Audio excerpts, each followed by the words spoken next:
Good evening. More than 11,000 people are now thought to have been killed in southern Asia after an undersea earthquake sent enormous waves rolling across the Indian Ocean. The quake measured 8.9 on the Richter scale, the biggest in the world for 40 years. Waves up to 10 meters high engulfed the coasts of many countries. The quake's epicenter was off the island of Sumatra in northwestern Indonesia, where more than 4,000 people are thought to have died.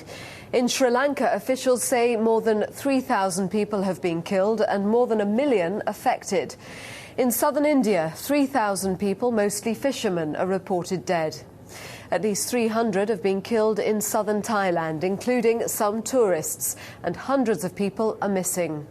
And waves swamped the low-lying Maldive Islands, leaving the capital Male two-thirds underwater. Gareth Furby reports. This was Sri Lanka as the seawater flooded inland. Thousands have lost their lives here. And government officials say more than 1 million people, around 5% of the island's population, have been affected. The floodwater came inland for several hundred meters. Some victims were washed away as friends and relatives screamed.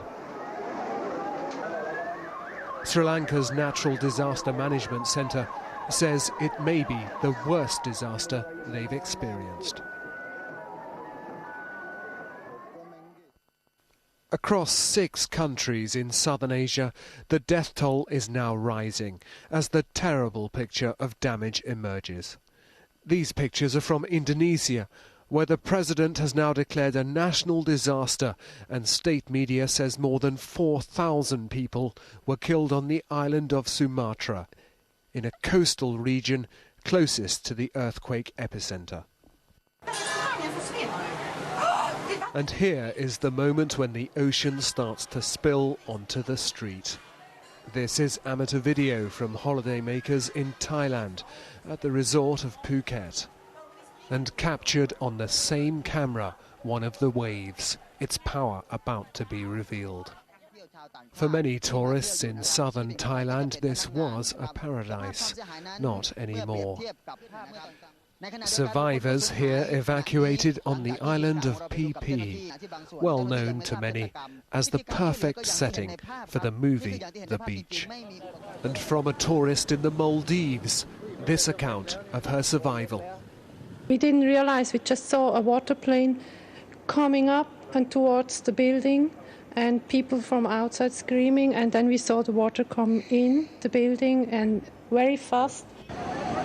Pictures from Indian television show the water overwhelming large areas of the coast.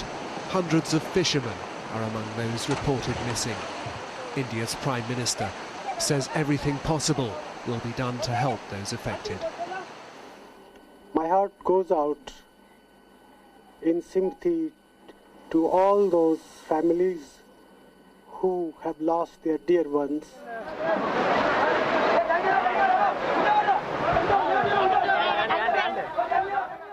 Sri Lanka has declared a national disaster and is appealing for international aid. And aftershocks remain a possibility. Gareth Furby, BBC News. Well, as we've been hearing, India, one of the worst affected countries. Let's get the latest now from southern India. The BBC's Matthew Grant joins us on the line from Madras. Matthew, what is the latest that you have on the casualty figures there? The latest figures in the state of Tamil Nadu are about 1,700 people being killed. There's also hundreds more in neighbouring states, Andhra Pradesh, and even round on the west coast of India in Kerala, a place where many tourists like to go. There have been deaths reported there as well. And are there many more people still reported missing? Yes, there are. In Andhra Pradesh, at least 400 fishermen were said to have gone out to sea or were out at sea this morning. They're definitely still missing. Some fishermen's bodies have been washed ashore throughout the day, but I don't think anyone has really got a sense of what's happened to all the people who were out at sea when this struck. The Indian government is doing everything it can. It's describing itself as being on a war footing now, and it's sending helicopters and boats and doing everything it can to find out what is going on. on. But there are definitely still people missing. And on the more remote parts of the coast, it may be that people are missing or they may be dead, but really nobody's getting very much information from those remote villages as of yet. We've heard terrible reports from the area where you are of many, many bodies being washed up on the beaches. How are they coping with the sheer number of bodies there? I think nerves are a bit frayed and fraught at the end of the day here. In the hospitals, there's some pretty chaotic scenes with people rushing around, wailing, trying to get any news they can about missing relatives. I was down on the main beach here in Madras just an hour or two ago, and again, pretty sort of chaotic and slightly tense atmosphere. A lot of people hanging around, some of them looking pretty shocked, others sort of just trying to find out what's going on, and very kind of sort of nervous atmosphere even now. So people are still struggling to come to terms with what happened. I mean, it's just an incredible shock to the city. Matthew Grant in Madras, thank you. Well, the epicenter of the earthquake was deep beneath the Indian Ocean, yet the destruction has been spread across a huge region. The quake triggered a giant wave of water, which spread across thousands of miles of the Indian Ocean. On a beach in Thailand, the crowds flee in fear as a wave approaches. This did not turn out to be one of the really big ones to strike. But the power of these waves has caused devastation here and along thousands of miles of coastline across the entire region. The waves, known as tsunami, can move at up to 400 miles an hour. Out in the ocean, they aren't usually that high. But look inside at what happens as the waves approach the coast. The peak of the waves is forced upwards. Today they were several stories high, and behind them comes a vast and destructive mass of water. The cause of this disaster lies in the pattern of tectonic plates dividing the Earth's surface. The boundary between the Indian plate and the Eurasian plate is especially active. Where the earthquake struck, the two plates are colliding, forcing the seabed to jolt by as much as 10 metres. The effect was felt right across the ocean, the quake generating a series of tsunami waves. So how does this compare with previous quakes? Well, the one in Bam in Iran last year measured 6.3 on the Richter scale. This one measured 8.9, the biggest for 40 years. And as to the waves, Papua New Guinea 6 years ago was struck by waves 17 metres high. Today's were 10 metres, still among the most dangerous of recent times. This is just crazy. Look at it. It's just covering the screen. At the British Geological Survey, experts were left stunned, not by the location of the event, but by its scale. This is known to be an active area which has produced large earthquakes in historical times. But you can't tell exactly when an earthquake is going to strike. But the waves took up to 3 hours to strike, so could there have been a warning?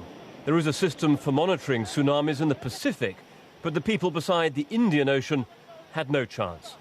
David Schuckman, BBC News. It's thought more than 10,000 British tourists could be affected by the disaster, but at the moment, accurate casualty figures for Britons are unknown.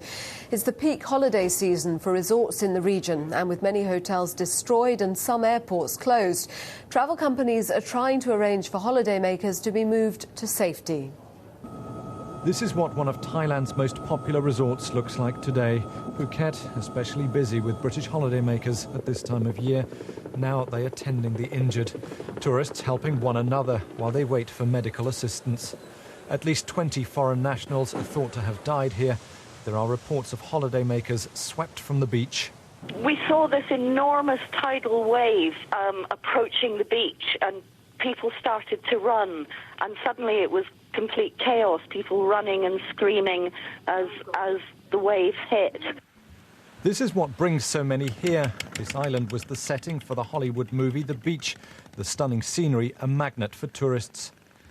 But this is what's been left behind, a picture repeated across the areas that have been hit.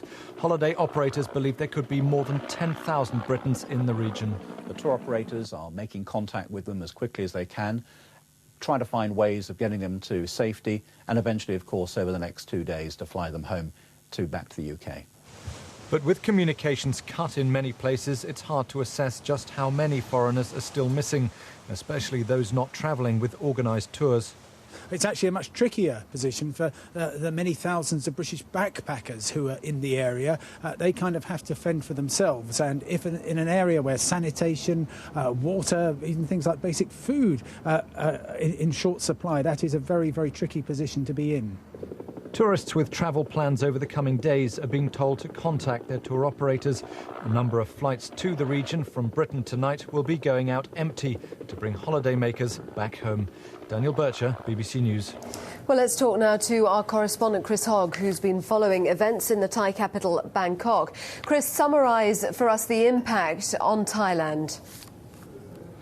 Well, I think starting off with those holiday areas, the pictures that you've just been looking at, hardest hit the island of Phuket and the much smaller island of Phi Phi nearby. Although the effects of this earthquake were felt as far away as here in the capital, Bangkok, it's those islands that were hit so hard by these walls of water where we've seen the greatest numbers of deaths and casualties. The latest information we have from British officials is that at least 10 Britons are in hospital. Now that number is likely to rise over the next few hours. It's still the early hours of the morning here, and as I speak, consular officials are travelling around the main hospitals in Phuket trying to establish just exactly who's been injured and who might be missing. And what are the emergency services managing to do in the worst hit areas? Have they managed to get to all the areas that have been affected? No, they haven't. Now, one of the biggest problems that they've got is a lack of power. When these walls of water hit these beaches, they didn't just do so much damage to the unfortunate people that were on the beach or swimming in the hotel pools on the side of the beach, but of course they dumped all this debris onto the streets and in many cases tore down power lines.